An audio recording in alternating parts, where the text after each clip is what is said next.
Okay. Hello to Hogarth Brown, and we're going to start our Facebook Live and see if today it works, and if it does, it does.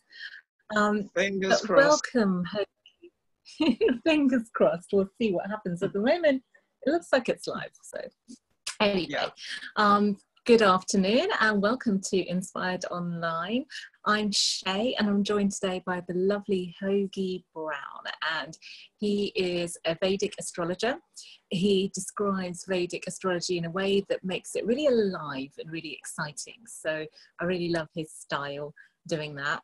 And what he's done for us today is done a chart of the UK and a chart of Italy. He's going to be explaining exactly what's going on in the world right now, which a lot of us are looking for answers for. So yeah, take it away. Let's have it. Hello, hello everyone. I just this is me, Hogarth Brown. Welcome to something of a very sort of unusual, you could say, kind of. It's almost like an astrological weather report in a way of just what is going on in the world, why it's so intense, and why it's so kind of, it seems so unpredictable and so crazy at the moment. And we just know there is just an awful lot that is going on. So I'm what people would call a neo-Vedic astrologer, which means that basically I take the Indian astrology, but I use the outer planets, or what people refer to as the transpersonal planets that affect society. And this really helps us understand, as I go on with my explanation, things will start to make sense. So just a little bit about me, just so you know who I am. So I've been practicing astrology for a few years, but I'm also a novelist. I write historical adventure fiction. There are a couple of my books. I don't know if you can see them there. Yes. And, we can indeed. And you've got a new one coming out, which we're all very excited about. Yes. The part of the UK. Yeah, which we're going to be talking a little bit about today as well. Indeed, and yes, so I write historical adventure fiction. So history is a massive interest for me, and I've actually combined that with the astrology to kind of give us just a context of what's going on. And the reason why I've done the chart for Italy as well is not only because there is so much going on with Italy at the moment, but also it's very close to my heart because both of my first two books are actually based in Italy. And you'll see I've got a lot of maps of Italy all around. I'm not sure if you can see all those bits and bobs, but I did a lot of research on Italy, and so wonderful. It's very kind of. I was just going to add, if you're watching on the Facebook Live, because it is working today, which is great, yes. But there's some detailed. So I've posted those charts on Instagram and on Facebook. So if you want to look at them as Hogie's talking, there's going to be a good quality video this coming out a bit later on if you want to just have a closer look at what he's saying. So I thought I'd add that in there as well. Excellent. Yeah, I think a lot of friends of mine are pinging me to see when this will be happening. But we're up and running now, so we'll just deal with that. Run with it. Let's do it. Right, so I should explain. So what I need to do is to give you guys a little bit of an overview of how Indian astrology works and why it's relevant. So what I want to talk about is a little bit about the houses. So if you imagine it this way, imagine that the sky is a cake, and that cake is divided into 12 slices. Yeah, so imagine you're looking at the sky and you turn it into a giant cake and you divide it into 12 slices. Each of those slices is a house, and it corresponds to a particular area of life. From every area which I'll explain. And then often you have those signs, the zodiac signs that we're familiar with in those houses. So if I draw it closer, so Shay, let me know if you can see. Can you see the UK chart here? Can you see that? I can indeed. I'm not sure. Our viewers are getting a fuzzy view of that, but yes, we can see that. Is it a little bit fuzzy for the viewers? Just try and It see. will Let me be just for now, but if you're watching later, you'll get to see it properly. So it's fine. Brilliant. Please keep going. I'll just try and get some lights on there, and I don't want to cast too much shadow. Anyway, so what I should do is explain this. So if we look here at the chart, this is this is sort of like the kind of like traditional, one of the traditional charts you would get in India. This is the South Indian style. This is a representation of the sky. Even though it's a square, it's a representation of the sky, and each one of those squares is a slice of cake that I was talking about. Yeah? Does that make sense so far? Yeah. Brilliant. Makes sense. So each house corresponds to a different area of life and a different part of the body. So in the UK, where you see these two lines, I'm not sure if you can see those two lines, but in the UK here, this is the ascendant. This is the first house. So if you imagine, if you've got a circle, how do you know where to begin? And the way you do it is, if you imagine that slice of cake, half of it is the horizon. So the sign that is rising on the eastern horizon at the time of birth becomes the first house. And that's how you decide the first slice of cake. Yeah? And for us, okay, yeah, in the UK, our slice of cake, that was in Libra, yeah? I've used actually, okay. I've actually used the tropical placements for the UK because they actually work better, but I'll explain why. But that makes us a Libra nation. So if we think of what is Libra, what is the first house, I should say, it's the personality, it's the body, and it's the way that we come across. It's people's first impressions. So if you think of Libra, what are the Brits known for? Diplomacy, tact, trying not to offend people, but often being very indirect. Wouldn't we say this is something that Brits are famous for, being quite indirect and trying not to ruffle any feathers. So that gives you an idea in terms of like that first impression. Also as well, fairness, trade, you know, all of these qualities are associated with Libra. I'll whip round the other houses, and then I'll come back to the first to explain why it's important. The second house is our values, it is our family, it is our background, it's our assets. It's a very, very important house because it's to do with our savings and our ability to earn, and quite literally the roof over our head. Very, very crucial house. Remember this because I'm going to mention it again later in regards to other nations.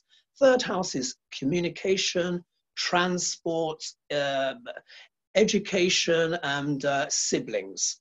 Fourth house is the heart, the home, our comforts. It also is the house of our mother. It's also vehicles. Now you might be thinking, like, why is that important? That is actually important. The fifth house is that is our creativity and our enjoyment, our pleasures, the thing that we do for fun. Sixth house is the house of health. Yeah, this is really, really important, especially now. For every nation on earth, everyone needs to basically be looking at their sixth house. We're having major global sixth house issues, and the sixth house is also to do with, say the least. Say again? To say the least. So what is the UK sixth house? What star sign is that? Aha, now that is a really good question, and it's very relevant because here, if we look here, the sixth house is in the sign of Pisces, and in it, it has the planet Pluto. Now, why is this important? Now, certain planets mean certain things and they govern certain things. So I'm talking about the old rulerships here. So Jupiter is the traditional ruler, not only of Sagittarius, but it is of Pisces, yeah? And Jupiter rules huge things, you know, things that have a wide ranging reach over society. And it also rules religion. Now, although Britain is not a very religious country, but if you can think of something that comes close to a state religion, it's what? It's the NHS, yeah? So the NHS actually comes under the rulership of Jupiter, but it is the 6th house, so it's the house of health. So you can see that literally Jupiter is responsible for the whole nation's health. But also any planet that is inside a house will give its flavor. And we have planet Pluto there. Now, Pluto is a very intense planet. You could call it the planet of crisis in a way, crisis and rebirth. And we have that natally in our chart. And if you think about the NHS, it really does deal with what? All of our crises, all of our issues. The second we have any problems, what do? We run to the NHS, don't we? We pop in there. NHS. Yeah, for almost anything. And it is the closest thing that we have to a state religion in the UK. And that's not even an exaggeration. I think we all know that to be true, especially now. So this is why this is very important. And then I'll just quickly talk about the 6th house, which is our opponents. It's our relationship. It's also the house of law.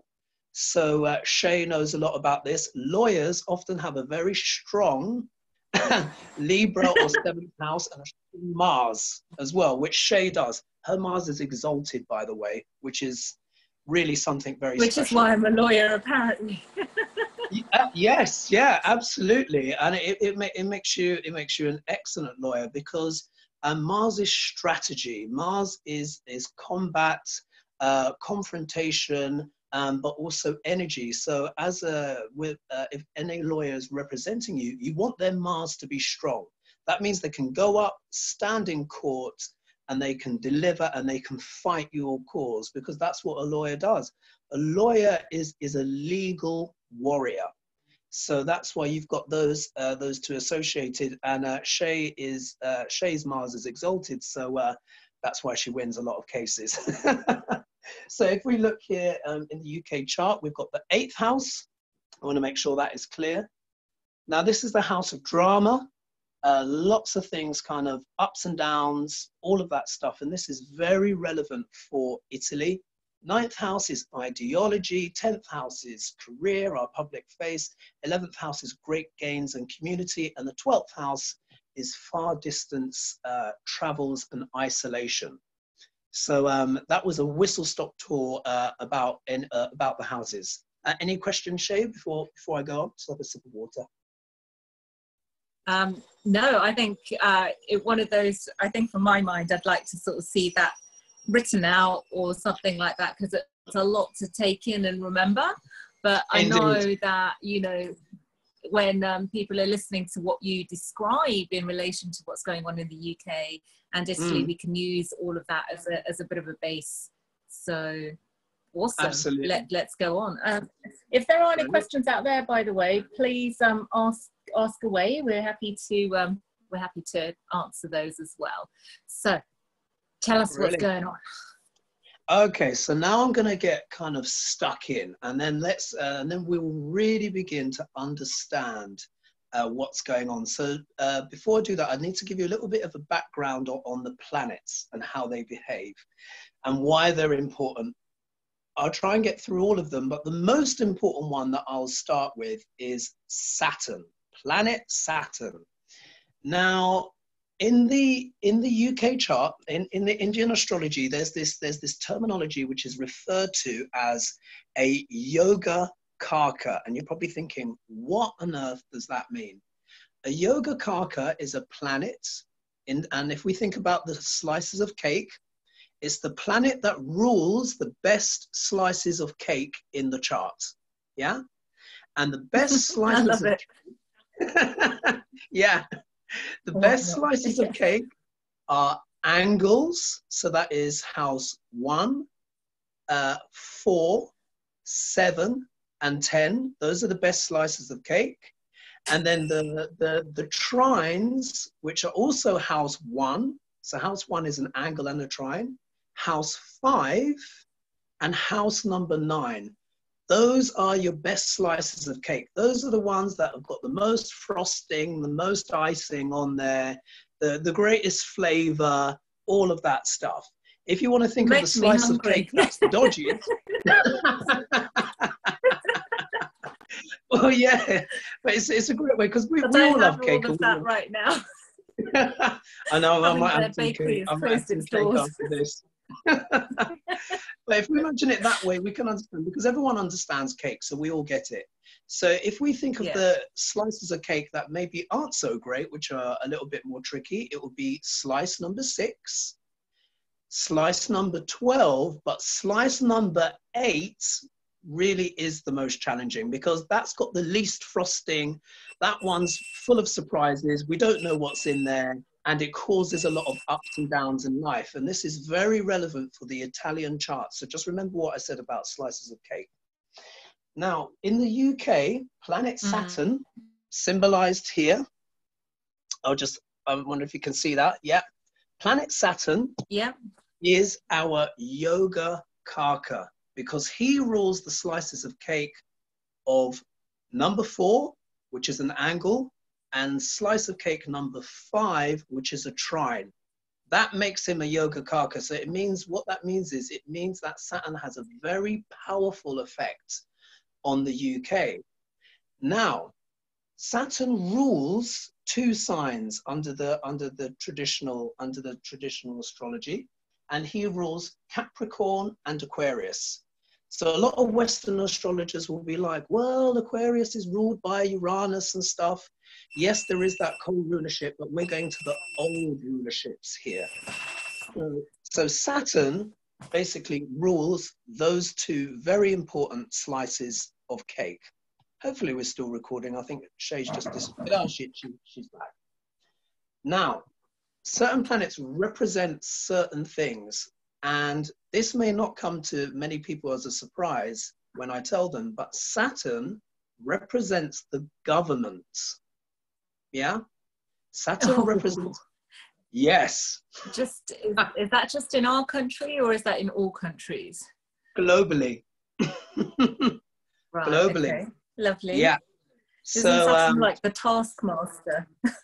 Yeah, Saturn is precisely that. Saturn is the taskmaster of the zodiac. He's with Jupiter. He's the great teacher, but they teach in different ways. Jupiter will teach in a kind of a more generous, benefic kind of way. He will give you a test, and he'll be like, "Did you learn your lesson?" With Saturn, it goes the other way around. The test is imposed, and you learn your lessons that way. Now, isn't that very interesting? What we also have to understand is that wherever Capricorn is, so wherever Capricorn is, in anyone's chart, so that's for anyone on planet Earth, any company, because this can also cover companies, anything that's got a birth date can also have a chart, but also as well, country. So all the countries in the world are having issues at the moment with Capricorn. Why? Because we have a huge, something called a stellium. We have a huge stellium going on in Capricorn at the moment. So we have Saturn, who's just come into his own sign. He came in there sort of like towards the end of January. We may have noticed that there was a pickup, and there was a big, what was also very interesting, if we think of the UK elections, we had a big landslide just as the election results were coming in, if we would remember. And Saturn is a conservative planet, so he is conservative by nature. I know you're thinking like, nice. Oh my goodness, let me just sip water. It's all in the name. It's all in there. So if you can imagine, we have this conservative planet that's been going around, and before it was in Capricorn, it was in Sagittarius, and there was a lot of action happening in Sagittarius. Do you remember when all the politics was all cray-cray, and it was all going mad, and we were just thinking, what's going on, Brexit, this, that, and the other? That was because Saturn was in the sign of Sagittarius, which is a lot to do with politics, and there was a lot of bumping together with different planets. Now he's in his own sign. What this means is, it means that Saturn has become very powerful. Whenever a planet is in its own sign, it picks up power, yeah?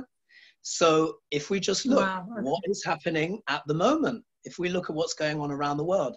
Now, we've got to remember what Saturn symbolizes, like, but if I just do a character analogy, this will quickly get over of what Saturn is like, because all planets, even the more testing planets like Saturn, they all have their pros and their cons.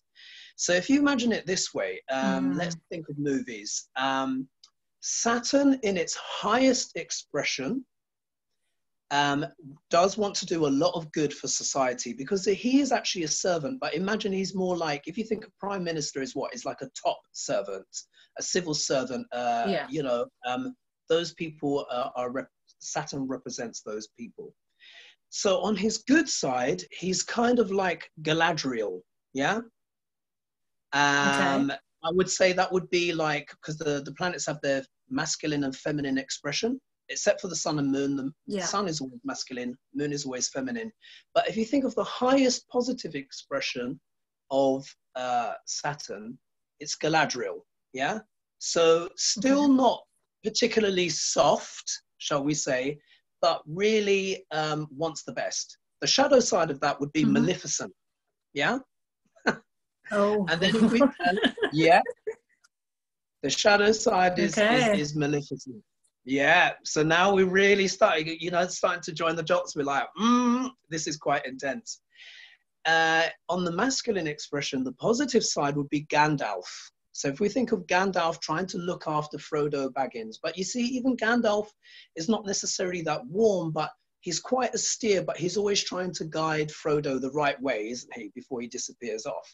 Yeah. But the shadow side of that, the shadow side of Saturn would be Lord Voldemort from Harry Potter. Oh dear.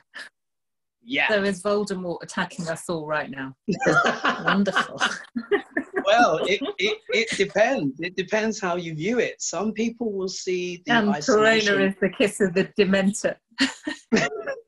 Exactly. It's so when we use these analogies, do you see how it really begins to actually bring these planets to life?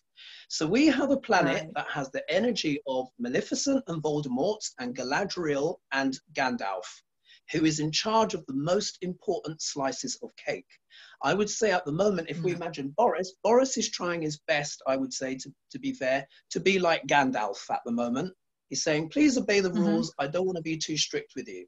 If we disobey the rules, what we're going to get? We're going to get Lord Voldemort. We're going to have real kind of like fines, restrictions, and all of this kind of stuff, which has already happened a lot in other countries, but we're not quite there yet. Now, how does this all kind of play out? I need to talk a little bit more about the House of Capricorn.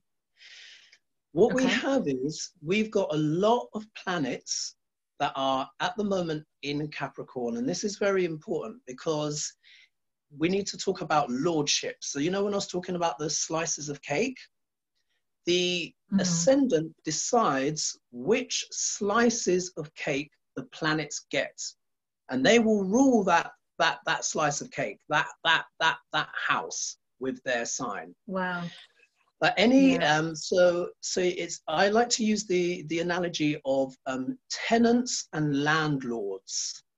So any planet that is lorded by another sign, they become the tenants to that planet, and they pay that planet rent. It's like that. So imagine it that way. Okay. Sorry? No, continue. Oh, good. That makes sense. So does that make sense? Yeah. So you basically you have landlords. So you have the ascendant decides the landlords and where the planets sit. They either pay rent if they're not in their house, or if they're in their own house, they're not paying any rent and they're literally lord of the manor. So at the moment, Saturn is not paying rent to anyone. He doesn't owe anyone any rent. But anyone that's in his houses owe him rent. Yeah. So you can imagine this is quite significant. Now you can't see it here. So here you've got this image here. I think you can see that. That is the sun. Yeah, that's the sun. Right. Okay. What does the sun represent? The sun represents the soul. Yeah. It represents the eternal soul. We're not even necessarily consciously aware of it, but it's the essence of who we are. So wherever the sun is in our chart, that's our kingdom. Yeah. Now, the sun is in the 4th house of the UK chart. And Saturn, remember, is Lord of the 4th and the 5th. So it means the sun, the soul of the nation, is paying rent to Saturn right now. Yeah. Wow. Okay. And what does that mean in like real terms? What that means in real terms, if we understand what does Saturn symbolize? Saturn represents the government. Saturn represents karmas. Saturn represents restrictions, duties, the obligations that we have to do, the obligations that we have to society. So when you put those together, what are we being, and if we think of the 4th house, what is the 4th house? The 4th house is the home, the homelands, our vehicles. Saturn is restrictions. So what are we being asked to do? It's like all the nations, well, we see this around the world, but also as well, it's being emphasized in the UK, we're all being told to stay at home. That's the 4th house. Saturn is putting up those restrictions, and we have to do it. Karmically, we have to do it because he is our landlord. Not only is our landlord, I really call him the Lord of the Manor, because his influence over the UK is so strong. So this is the instance where we do actually have to obey this. And if we don't do it, then there will be those kind of karmic consequences, because Saturn is the planet of karma. So this is very interesting, isn't it? That should be the case. However, there are upshots. Many people have been fantasizing and dreaming about working from home for years. So that moment has arrived. We get to do it now. That moment has arrived, whether we want it or not. And if we do have to actually comply with this in terms of when I look at it from the karmic perspective. So there's that. But we also have, the sun also represents other things. The sun, planets can represent buildings. So when it comes to buildings, the sun represents palaces, and it also represents capital cities. So imagine if you've got a planet that it produces a palace or palaces in a capital city in the 4th house, which is also real estate in the UK chart. No prizes for guessing what palace that is in the UK chart. Buckingham Palace. Buckingham Palace. Yeah. And this also shows. Although I think they're all in Windsor Castle right now. Well, yeah, they've decamped. Exactly, they've decamped to Windsor, even though people have been told not to go to their second homes. But the Queen, the Queen is mature, so I think she's allowed, and she went before the lockdown anyway. Yes, indeed. So it's very easy to see. So now she can stay put. Say again. Well, she could stay put now where she is, I'm sure. Oh, absolutely, and she's safe there, and she needs to be safe because she's actually very significant for the UK chart, which shouldn't surprise anyone. But when you actually see the astrology of it, it makes sense. So if we think as well, the 4th house is also a family house as well. 2nd house is family, but so is the 4th house as well. So the sun in the 4th house of the UK chart not only represents Buckingham Palace, but it represents the royal family. Yeah. Now, if you think of what's been happening in recent weeks, if we think of what's been happening in recent weeks, because Saturn puts up borders, creates barriers, and creates distance, makes things kind of go abroad. Now, if we think of some of the issues that have been happening, we know issues have been happening with the sun, Andrew. But most importantly, if we think of Meghan and Harry, where have they gone? They've gone abroad, because Saturn has gone into the 4th house, and it's literally directly affecting the royal family. Now, what I should say is, when we look at these houses, there's always a house opposite. So let me just make sure that's okay. clear. There's always a house opposite. Now, the house opposite in the UK chart is the 10th house. Yeah, the 10th house. That's the house of the public. That's the house of our karmic deeds that we do on behalf of others. But it's very visible, and it's like I liken it. It's like living in a greenhouse or a glass house. Everyone can see what you're doing, and it's very intense and hot and pressured. So if we think of the context, if we go back to Harry and Meghan, what was one of the main reasons why they left was of the scrutiny and all of the attention that they were getting, which of course is a 10th house thing. What I should also explain, the 10th house is very significant in the UK chart because in there we have the moon. And you're probably thinking, oh, what's that got to do with anything, Hoggie? The moon represents the masses. The moon represents the masses because it's all our needs. The moon represents our desires, the things that we want. The sun represents what the soul desires, which we may not even be consciously aware of. The moon is our conscious desires, how we go about seeking comfort. The moon is also extremely social. The moon likes company. Without company, the moon cracks. Yeah. So this is part of why this. Yeah. Yeah, if you see a chart and the moon is completely on its own, that person tends to struggle with loneliness because the moon doesn't like to be alone. It's about comfort. It's about what is familiar to us. It's about all of those things that we desire, you know, food, you know, relaxation, nice company, all of these things, very much like Venus, but it's very much to do with our emotions and our mind. Now, the moon in the UK chart rules a really good piece of cake. It rules the 10th house, the 10th slice, yeah? And the public, right? Yeah, so that is the public, that is the reputation, but also as well, the 10th house is a house of leadership. So if you think of a boss or someone like that, that would be in that 10th house area, or especially people that are leaders of all kinds, or people that have their own companies. It's the house of CEOs, if you think of it that way. Okay. But the moon is feminine, yeah? The moon is female. So if we think, who is a top, and it's also as well, the 10th house is the highest hierarchy as well. Think of who is the top, highest, high-ranking female. Also, the 10th house is in the sign of Cancer, which is a royal sign. So if we think of the highest ranking female royal, who would that be in the 10th house? It would be the Queen. Obviously, yeah? Queen, yeah. Yeah, it's the Queen.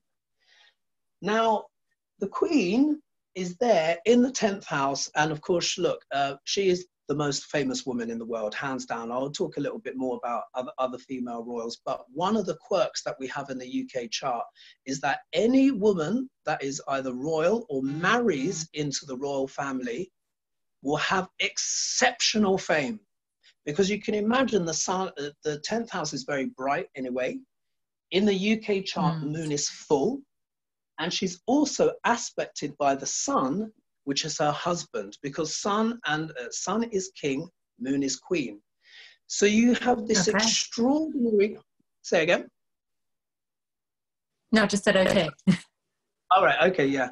So, and that's how it is, mother and father, king and queen, yeah? So we have the queen of our charts. Also as well, the moon represents the soul of the UK, because there's these things with degrees. Any planet with the highest degree represents the soul. So we really are very much bound up. We're very much bound up with the royal family. Now, why is this important? Because you have something in astrology called Drishti. And you're thinking, what's that? Drishti is when planets look at each other. So you see how here I've drawn all the arrows. Can you see all the different arrows there?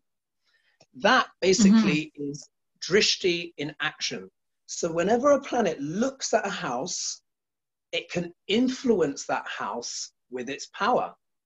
Now, at the moment, Saturn and Mars, soon to be Jupiter on the 30th, and Pluto are all in the 4th house, which means they're all looking at the 10th house. So it's almost like our reputation as a nation is under scrutiny at the moment.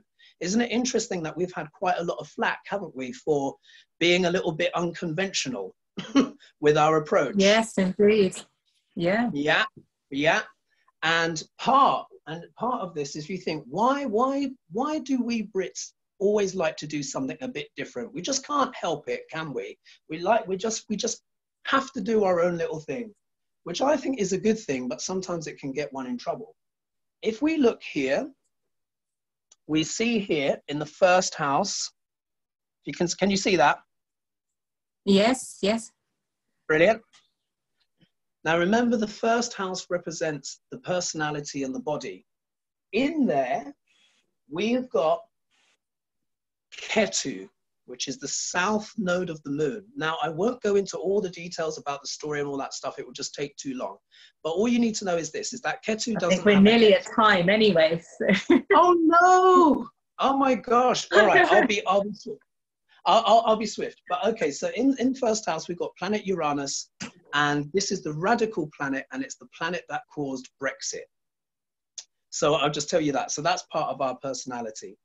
Now, what I need to explain is, I need to explain something very important in terms of what's going on globally, and then we'll talk a little bit about Italy. In fact, let's just touch on Italy first, now that I've covered the houses. Now, yes. With Italy, Capricorn, now remember, Capricorn is the hot house. Capricorn for Italy, that slice of cake falls in the 8th house. So do you remember before I was saying the 8th house is very difficult? The 8th house is the house of death and transformation and rebirth. Oh. It's the house, yeah, it's the house of unexpected surprises. It's intense. It's the most intensely karmic house that there is. It's the worst slice of cake. However, there are great lessons to be learned from that 8th house, and we can do meditation. It's also meditation, astrology, but it's also taboos, things that are secret. The 8th house in the Italian chart, I refer to it as the mafia house. That's where the dark things are happening. So all of this churn is going through Italy's 8th house at the moment, and they're having difficulties for other reasons as well. But I should move on to quickly talk about something called Kala Sarpa Yoga. So can you see the sheet here, Shay? Oh, yes. Yeah. Right. Well, actually, I can only see half of it right now, but yes. What I'll do is, let me just see if I can, I'll just take this, I won't use I'll just do that. Can you see it now?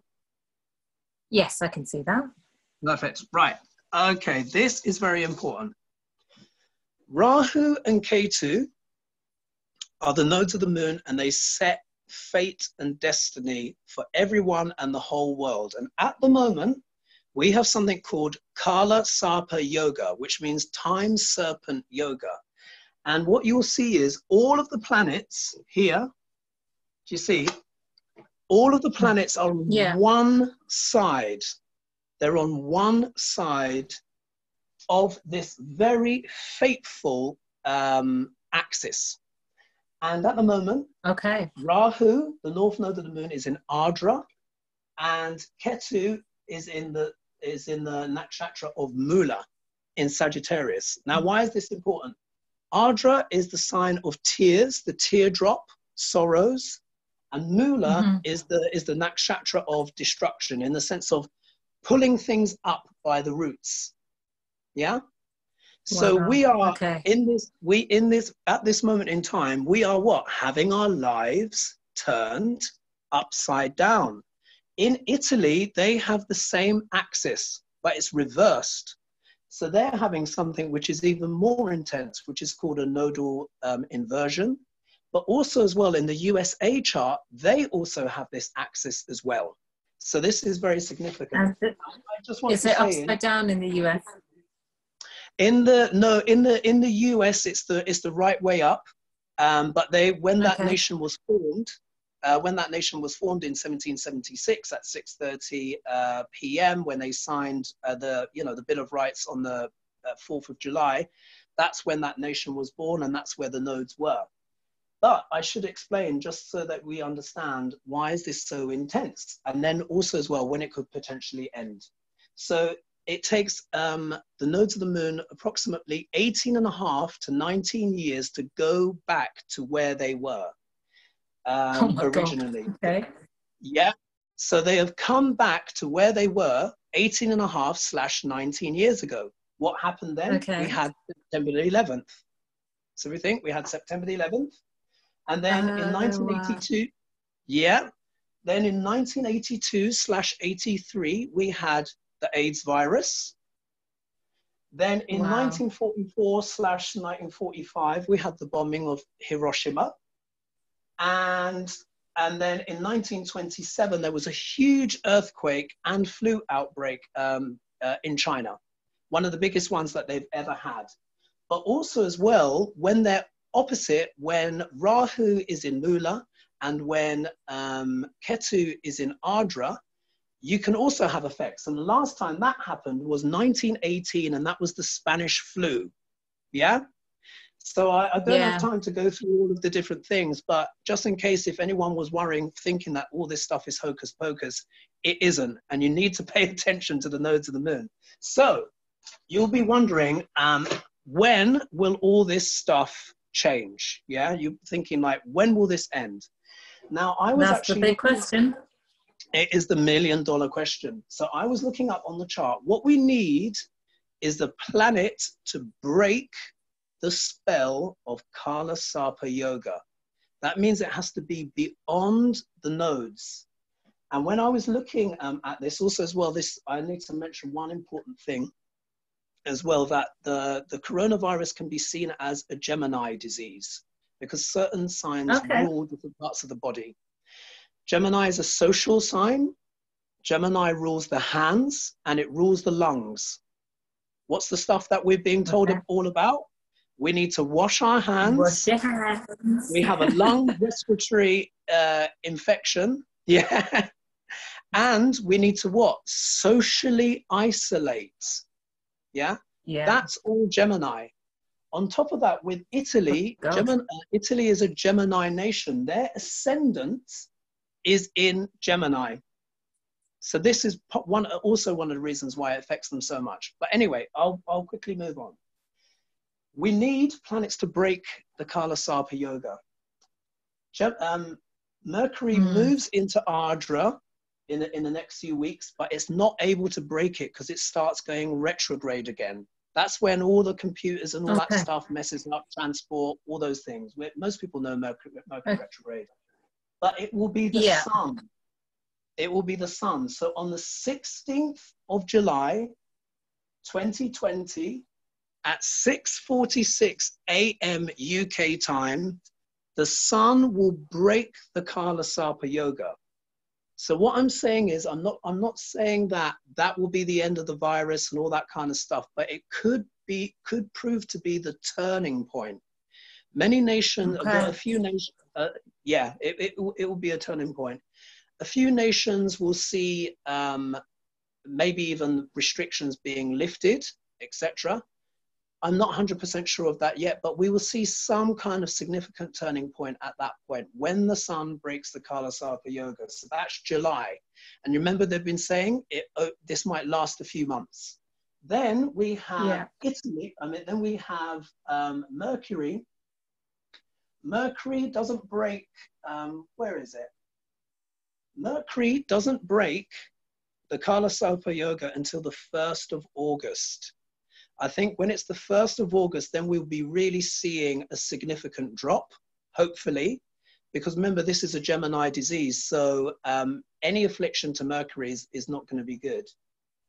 And then on the 31st of August, Venus breaks the Kala Sarpa Yoga. And that could be truly the time when restaurants and socializing, culture and all that kind of stuff starts to come back, because Venus represents food, comfort, luxuries, restaurants, all the kind of the good things in life. And we could really see that was a problem for, in terms of Venusian things, particularly when, pardon me, when Venus moved into Aries, which is not such a great sign for Venus. We started to see the restriction of cruise ships, and which is also Venus, and all of those things that we like in life. And this is why all those kind of looking at every planet in a chart is significant. I know that was a lot of information. I'll talk briefly about the USA. And if we look here, I just did a quick chart here. All of that Capricorn energy is happening in the USA's second house, which is home, money, resources. So we really are going to see some big shakeups there. But I think once the sun moves out, once it breaks the Kala Sarpa Yoga, again on the 16th of the 7th, that's when I think we'll start to see significant progress with the virus. So I think I should leave it there before you be exhausted. We could be here for hours otherwise. I think you should do like a special seminar on this. It could be a few hours long. So if you guys are fascinated by this and would like just some more information, you know, reach out. Let's find out from Hoggie, how can people reach out to you, get their own chart done, find out a bit more about this, etc.? Thanks so much. So people can visit my website, which is called the archetypalblueprint.com, all one word. When Shay posts this video, she'll put a little link to my website in the bio. I will do. So feel free to have a look at that. Anyone that signs up for my newsletter, I'll be offering a 20% discount on all my consultations and services. And where I kind of really like to specialize, I like to do a broad overview of a person's life, but also as well, I like to focus on those nodes of the moon, because we're all under the spell of fate at the moment. So where Rahu and Ketu fall in your chart, you'll want to know, because they will set a lot of that fate for your life. So because we're all literally under the influence of Rahu and Ketu at the moment, I'll probably, I think I'll just do a special service which looks primarily at the nodes of the moon. That will be up on my website very soon. But that's the archetypalblueprint.com. You can find me there. I'm also have the Archetypal Blueprint Facebook page. You can also look up Hogarth Brown if you want to see, but also as I have my author page as well, Hogarth Brown author. So look me up there for more information. I'll probably be starting a YouTube channel soon, because I'm getting so many requests. You can imagine, so many people want consultation, want advice, just to help us understand. And I'm currently writing a new book at the moment, which looks at the UK as a nation. It's called Fourth House Issues, Why the UK Struggles with Love. But I'll also add a little bit of a caveat for the coronavirus too. And the first draft of that will be finished soon. So sign up for my newsletter for more information on that and discounts, and feel free to go to my website. And I hope you guys found that interesting. I hope you found it good. We did. Absolutely fascinating. Thank you very much. We'll say goodbye at this point to our Facebook audience. So I'm going to end that now. And I will say goodbye to you, Hoggie. Thank you so much for your time. And we'll speak to you soon. Brilliant. Yeah, I look forward to it. Any more questions, just feel